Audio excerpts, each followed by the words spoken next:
네, 앞뒤 좌우에 계신 분들과 함께 인사합시다. 사랑합니다. 축복합니다. 예, 2층 사무실도 사랑하고 축복합니다. 예. 제가 처음 교육전도사로 섬겼던 교회가 분당에 있는 한 개척교회였습니다. 상가교회였었는데요. 개척이라는 거는 쉽지 않은 일이잖아요. 근데 이제 주일마다 이 개척교회에서 환하게 웃으면서 예배에 나오는 우리들을 맞이해 주시는 할머니 권사님이 계셨어요.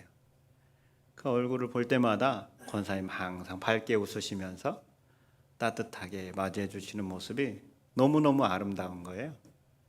그래서 어느 날 제가 한번 그 권사님께 여쭤봤어요.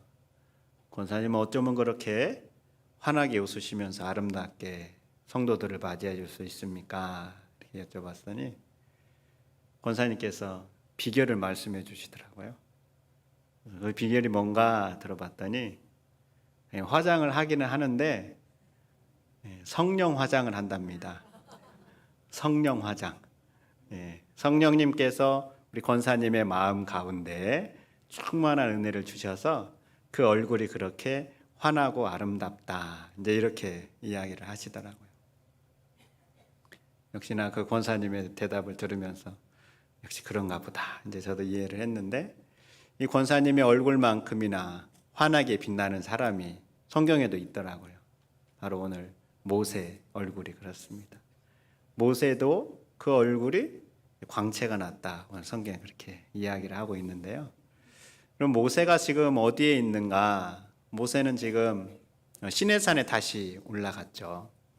시내산에 왜 다시 올라갔는지는 이제 우리가 지난주와 그 전주를 통해서 이제 살펴보았잖아요. 이스라엘 백성들이 금송아지 형상을 만들어서 이제 섬기는 모습을 보고 모세가 이제 그 안에 거룩한 분노가 일어나서 하나님께로부터 받은 돌판을 이제 던져버렸잖아요. 그 돌판이 이제 두동강이로 깨트려지고 말아서 하나님께서 다시 모세에게 돌판을 준비해라.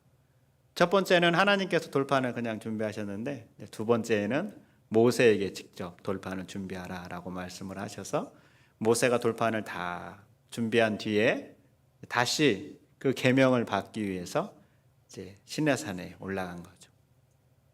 그 시내산에서 다시 계명을 다 받고 난 뒤에 모세가 이제 아래로 내려왔는데 아래로 내려온 모세의 얼굴이 달라진 거죠.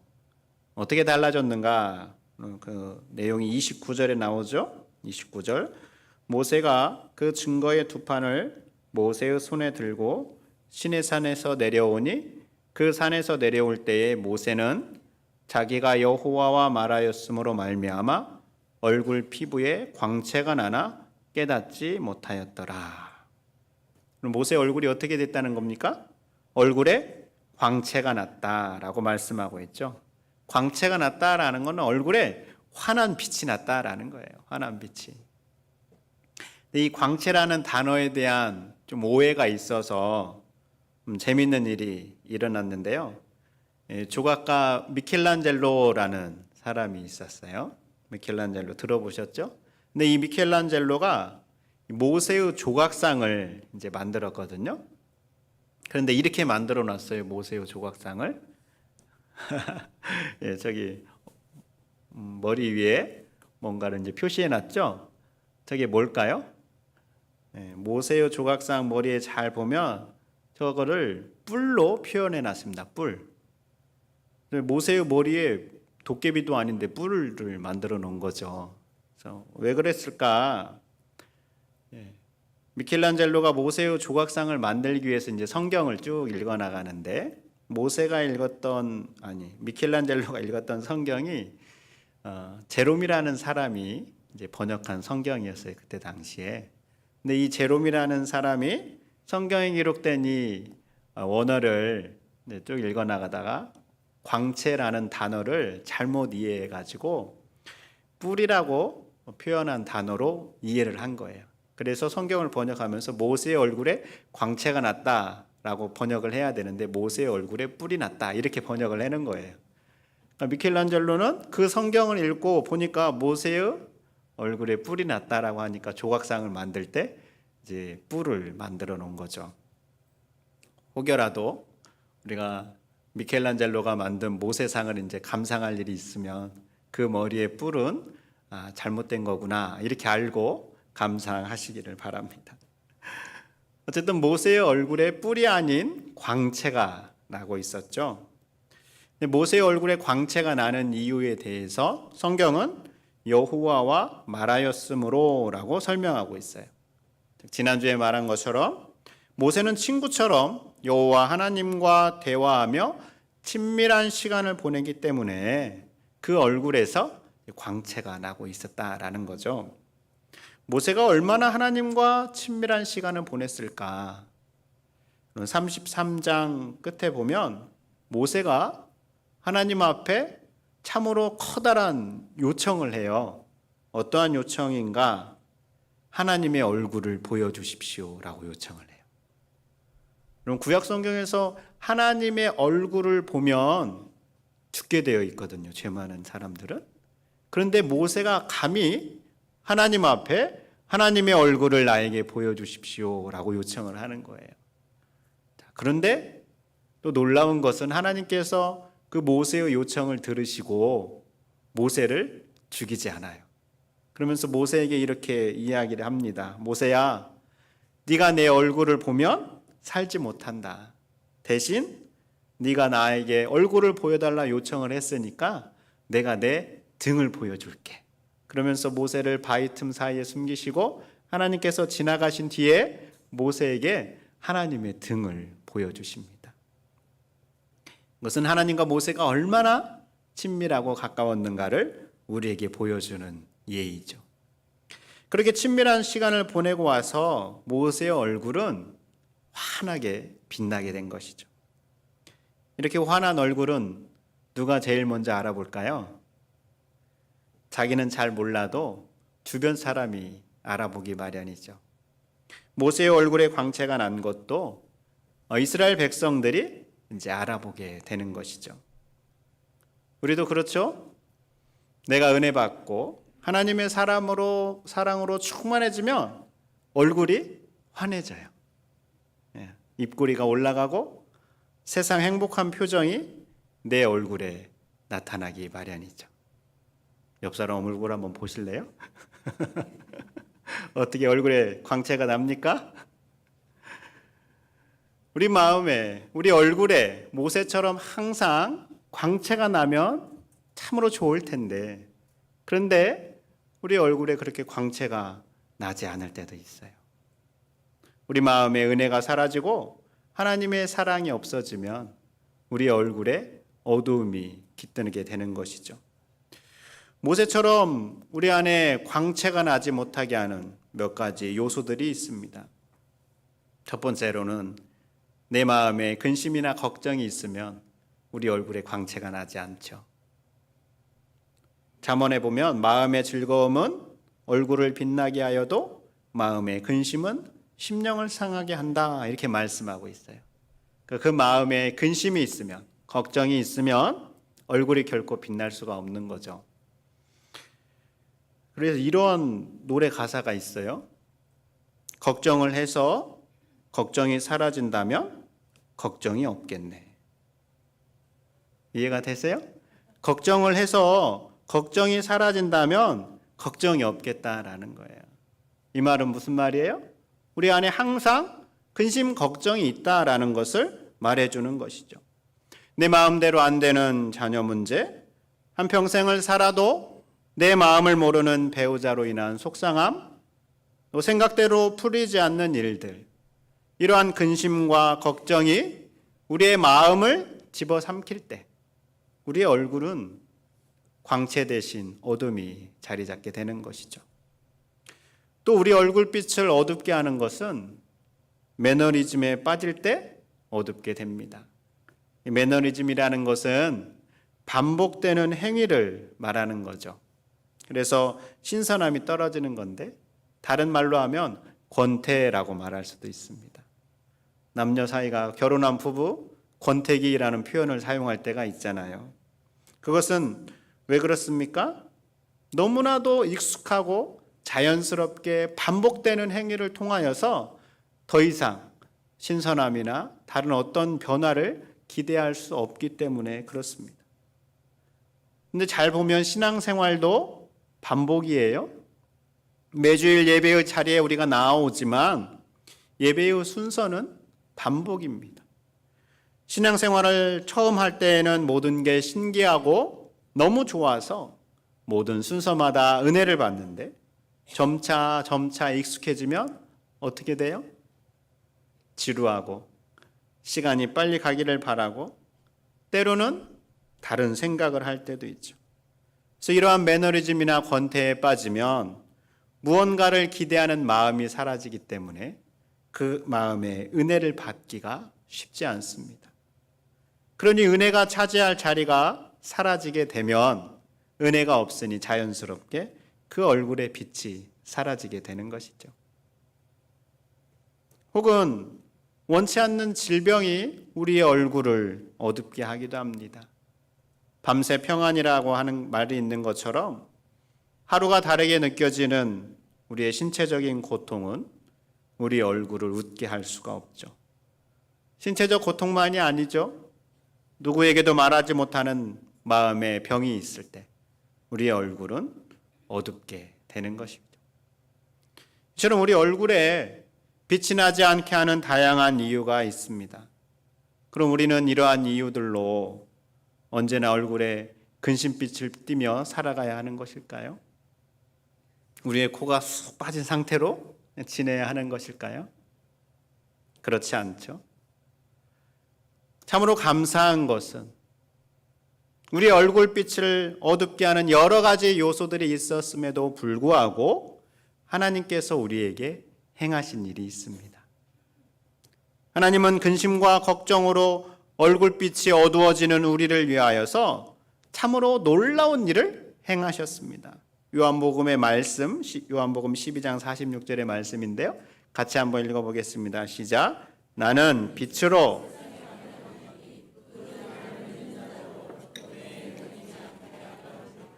아멘. 나는 빛으로 세상에 왔나니 물은 나를 믿는 자로 어떻게 한다고요? 어둠에 다니지 않게 하려 함이로라. 예수님께서 이 세상에 빛으로 오셨다는 거예요. 그래서 빛이신 예수님을 믿기만 하면 그 사람들은 어둠에 다니지 않게 하신다라는 거예요. 여러분, 예수 그리스도를 온전하게 믿고 따르는 사람은 빛 가운데로 걸어가게 되어 있습니다. 그래서 빛 가운데로 걸어가기 때문에 그 얼굴에 빛이 나게 되는 것이죠. 이 일을 누가 하셨습니까? 하나님께서 하셨어요. 하나님께서 예수님을 우리 가운데 보내어 주셨고 어둠 가운데 있는 우리가 예수님을 믿기만 하면 빛으로 다니게 해주셨다라는 거예요. 그런데 사도 바울은 한 걸음 더 나아가서 예수 그리스도의 영광을 보게 되면 우리도 그렇게 예수님처럼 변화될 것을 말씀하고 있습니다. 고린도후서의 말씀인데요. 고린도후서 3장 18절의 말씀을 새 한글 성경으로 역시 같이 한번 읽어보도록 하겠습니다.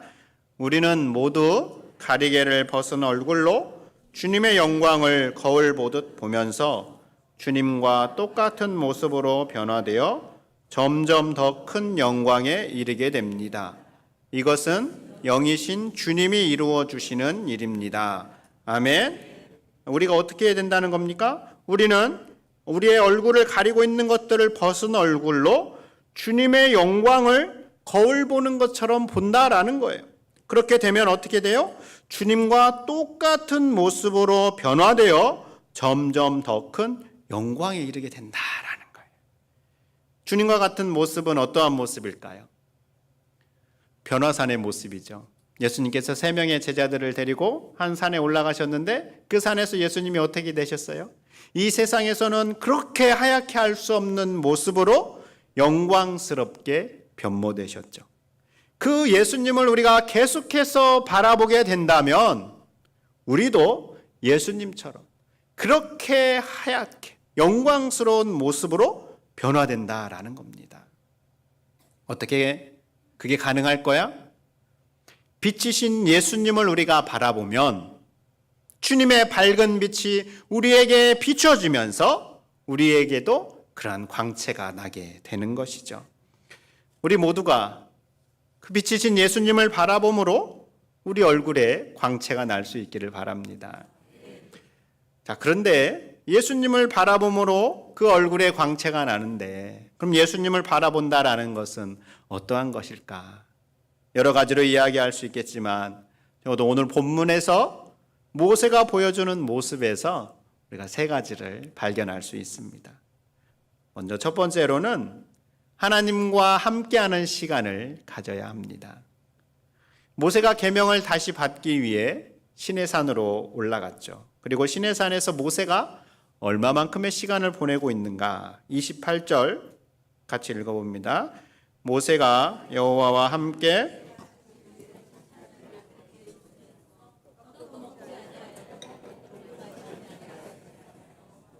여호와께서는 언약의 말씀 곧 십계명을 그 판들에 기록하셨더라. 아멘. 모세가 여호와 하나님과 며칠 동안 있었어요? 40일 40야. 40일이면은 한 달 반 정도의 기간이죠. 모세는 한 달 반 정도의 시간을 오로지 하나님과만 보내고 있었습니다. 이렇게 하나님과 함께하는 시간을 통하여서 모세의 얼굴에 광채가 난 것이죠. 하나님과 함께하는 시간은 우리의 얼굴에 광채가 나게 만들어줍니다. 왜냐하면 빛이신 하나님이시기 때문에 그 빛이 계속해서 우리 가운데 비치기 때문에 얼굴이 빛나게 되는 것이죠. 마치 이런 겁니다. 그럼 밤하늘에 떠 있는 달은 스스로 빛을 내지 못합니다. 그런데 우리가 캄캄한 밤에 밝은 달을 볼 수 있죠. 왜 그렇게 볼 수 있습니까? 태양이 달을 비치기 때문에 그렇습니다. 하나님과 함께하는 시간은 이처럼 우리가 빛이신 하나님으로부터 빛을 깊이 받는 그러한 시간이다라는 거예요. 하나님과 함께하는 시간으로 이 빛을 충만하게 받으면 우리의 얼굴이 빛나게 되는 것이죠. 그러므로 여러분, 하나님과 함께하는 시간을 정하시기를 바랍니다. 지난주에 우리가 새벽이든 저녁이든 거룩한 손을 들고 하나님께 기도하자 이제 이렇게 말씀을 선포했었죠. 감사하게도 하나님이 주신 마음에 순종하며 여러분들이 함께 하셨어요. 여러분 이제라도 또 정하시기 바랍니다. 결단하십시오. 새벽이든 저녁이든 가정이든 교회이든 하나님과 나만이 함께하는 시간을 정하실 수 있기를 바랍니다. 그래서 우리의 얼굴이 하나님께서 비춰주시는 밝은 그 빛으로 인하여서 우리 얼굴이 충만하게 빛나게 될 수 있기를 바랍니다. 우리 얼굴이 빛나게 될 수 있는 두 번째 요소는 때로는 우리가 금식하거나 자기 자신을 절제함으로 얼굴에 빛이 날 수 있습니다. 28절을 다시 보면 모세가 40일 40야를 보내면서 떡도 먹지 않고 물도 마시지 않았다라고 말씀하고 있어요. 떡도 먹지 않고 물도 마시지 않았다라는 것은 모세가 뭘 했다는 거예요? 금식했다라는 거예요. 우리 중에 금식을 해본 경험이 있으신 분들 계시죠? 금식하며 기도한 결과 하나님께서 은혜를 주셔서 모세의 얼굴에 광채가 나게 되었다라는 거예요. 때때로 우리는 우리의 삶에서 결단하며 금식하거나 절제하는 게 필요합니다. 저는 모세처럼 40일간 금식하지는 못했어요. 최대로 많이 금식해 본 경험이 일주일간이었어요. 금식을 한 3일쯤 하니까 정말 힘들더라고요. 먹고 싶은 게 막 눈앞에 아른거려 가지고 제가 노트를 꺼내 가지고 금식이 끝나면 먹고 싶은 거 해가지고 다 적어놓은 적이 있어요. 그렇게 3일째 지나고 4일째 되니까 신기하게도 제 몸이 힘들지 않은 거예요. 알 수 없는 기운이 나게 되었어요. 그리고 금식이 마칠 때쯤 7일째 될 때는 몸이 그렇게 가벼울 수가 없는 거예요. 그러면서 주변의 사람이 제 얼굴을 보면서 얼굴이 너무 좋아 보인다라는 거예요. 그래서 금식하는 사람 맞냐? 이렇게 질문하더라고요. 제가 그때 이를 계기로 금식하며 기도하면 정말로 하나님께서 주시는 힘과 은혜가 있다라는 것을 알게 되었습니다. 여러분, 어째서 금식하거나 절제하면 이러한 힘과 은혜가 주어질까요? 하나님 앞에서 겸손함을 보이기 때문인 것이죠. 하나님께서 가장 좋아하시는 것은 우리의 겸손함인데, 우리가 그 겸손함을 바로 이 금식과 절제를 통해서 하나님 앞에 보여주는 거죠. 하나님께서는 그 모습을 보시고 긍휼히 여기시사 우리에게 은혜를 내려주시는 것이죠. 그 은혜를 통하여서 그 얼굴에 빛이 나게 되는 겁니다. 여러분, 우리가 금식이나 자신을 절제한다라는 것은 쉽지 않습니다. 여러 가지를 포기해야 돼요. 그러나 쉽지 않지만 다른 것들을 포기하면서 한번 결단하며 실천해 보십시오. 우리가 그렇게 금식하거나 절제하면서 하나님 앞에 겸손하게 엎드릴 때 하나님은 우리를 긍휼히 여기시고 우리에게 필요한 은혜를 내려 주십니다. 그렇게 내려주시는 은혜로 우리의 얼굴이 밝아질 수 있는 것이죠.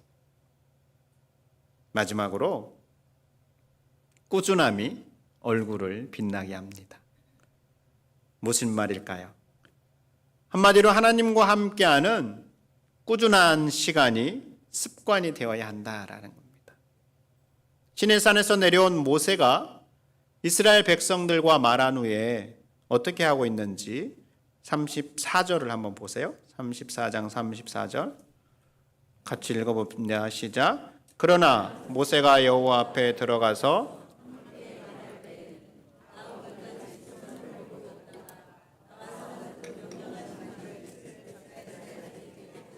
아멘. 자, 모세가 지금 어디로 들어가고 있습니까? 여호와 앞에 들어가서 라고 나와 있죠. 이 여호와 앞에 들어간다라는 것은 이 33장에 보면 회막이라는 곳임을 알 수 있습니다. 여러분, 회막은 어떠한 곳입니까?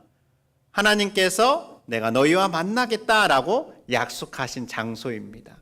오늘날로 하면 예배당이라고 할 수 있겠죠. 모세는 수시로 이 회막에 들어가요. 그 회막에 들어가서 뭐 합니까?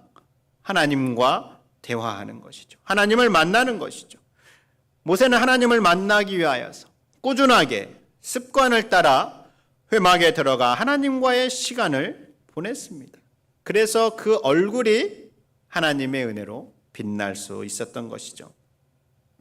여러분, 꾸준함을 이길 수 있는 건 없습니다. 1만 시간의 법칙이라는 말이 있죠. 하루에 3시간씩 10년을 연습하면 그 분야의 전문가가 될 수 있다라는 이야기죠. 제가 하루 3시간 10년이면 20년을 시간을 기준으로 잡으면 하루에 얼마나 투자해야 될까? 1시간 반을 투자해야 됩니다. 1시간 반을 투자하면 20년이 지났을 때 그 분야의 전문가가 될 수 있는 것이죠. 여러분, 우리가 하루에 1시간 반을 하나님과 함께하는 시간으로 보낸다면 우리는 하나님을 만나고 하나님과 대화하며 하나님과 교제하는 데 있어서 전문가가 될 수 있습니다. 어느 날 제 후배가 저에게 이런 이야기를 했어요. 제가 학교에서 수업을 듣는데 그 교수님이 어느 날 우리에게 주신 이 말씀, 성경 말씀을 가지고 이제 기도하다 보면 실제로 그 기도 시간을 통하여서 하나님을 깊이 만나고 하나님이 말씀하시는 것을 들을 수 있다. 그 말씀을 가르치는 것을 들었어요. 이 후배가 교수님의 그 가르침을 듣고 그 마음에 궁금함이 생기더래요. 진짜 하나님의 말씀을 들을 수 있을까? 자식이 자신에게 들려오는 하나님의 말씀을 들을 수 있을까? 이런 궁금함이 생겨서 교수님이 말씀하셨으니까 그래도 일단 한번 해보자. 이러한 마음으로 이제 결단을 하고 매일 저녁 1시간씩 기도실에 가서 기도하기로 결정을 했답니다. 그래서 이제 첫날 기도실에 가서 앉아 있는데 안 하다가 하려니까 1시간 앉아 있으려니까 몸이 쑤시고 힘들어서 정말 힘들었다는 거예요. 하루 이틀 매일 저녁 그렇게 가서 이제 앉아 있는데 아무 일도 일어나지 않더래요. 잡념만 떠오르고 1시간 앉아 있는데 너무너무 힘들어서 야, 도대체 이게 될까? 그러면 그래도 시작은 했으니까 끝은 봐야 되지 않을까 싶어서 계속해서 이제 그 자리에 나가서 앉아 있었는데 한 30일쯤 지나게 되자 자신의 마음 깊은 곳에서 하나님의 말씀이 들려오기 시작하더라는 거예요. 그러면서 기도를 통하여서 하나님을 만나게 됐다라는 거예요. 후배가 깜짝 놀랐대. 야, 하나님을 만나고 하나님께서 말씀하시는 것을 듣는 게 진짜구나. 그걸 본인이 경험하게 된 거예요. 여러분, 어떻게 이러한 일이 일어났습니까? 꾸준하게 그 자리에 나가서 그 시간을 지켰기 때문에 그렇습니다. 하나님 앞에 나오는 꾸준함을 보시고 하나님께서 후배에게 은혜를 내려주시고 그를 만나주신 것이죠. 하나님 앞에 꾸준하게 나아가는 걸 이길 수 있는 건 없습니다. 여러분은 어떻게 생각하실지 모르지만 저는 우리 예일교회에 부임하면서 숫자적 부흥보다 영적 부흥에 더 관심이 있습니다. 그리고 하나님은 우리 교회에 영적 부흥을 준비하고 계십니다. 성령님의 새로운 바람이 우리 가운데 일어나게 될 것입니다. 그 일은 꾸준하게 기도하는 사람들을 통하여 일어날 것입니다. 그 일에 동참하실 수 있기를 바랍니다. 다른 사람들을 통하여 이루어진 것에 편승하지 마시고 하나님께서 이루실 놀라운 영적 부흥에 내가 주인공으로 설 수 있게 되기를 바랍니다. 성도 여러분, 하나님은 우리의 얼굴에 모세처럼 광채가 나기를 원하십니다. 그것은 우리의 힘으로 되지 않습니다. 빛이신 하나님과의 만남으로 가능합니다. 빛 대신 하나님을 만나는 것은 하나님을 만나는 시간을 정하는 데에서 출발합니다. 시간을 정하시고 내가 포기할 것은 포기하고 금식과 절제를 통하여 하나님 앞에 겸손함으로 나아가십시오. 단 한 번이 아닌 꾸준함으로 나아갈 때 하나님의 밝은 빛이 우리의 심령 가운데 들어오게 될 것이고 우리는 그 은혜와 그 놀라운 축복으로 우리 얼굴에 광채가 나게 될 것입니다. 이런 광채 나는 얼굴로 우리 교회가 충만해지기를 소원합니다.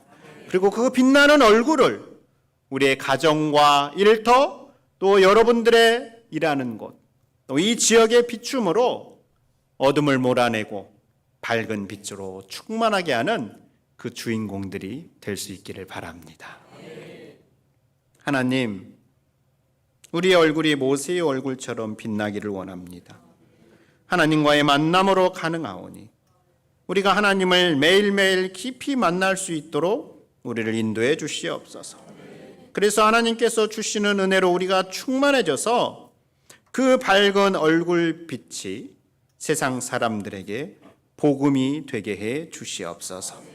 예수님 이름으로 기도드립니다. 아멘.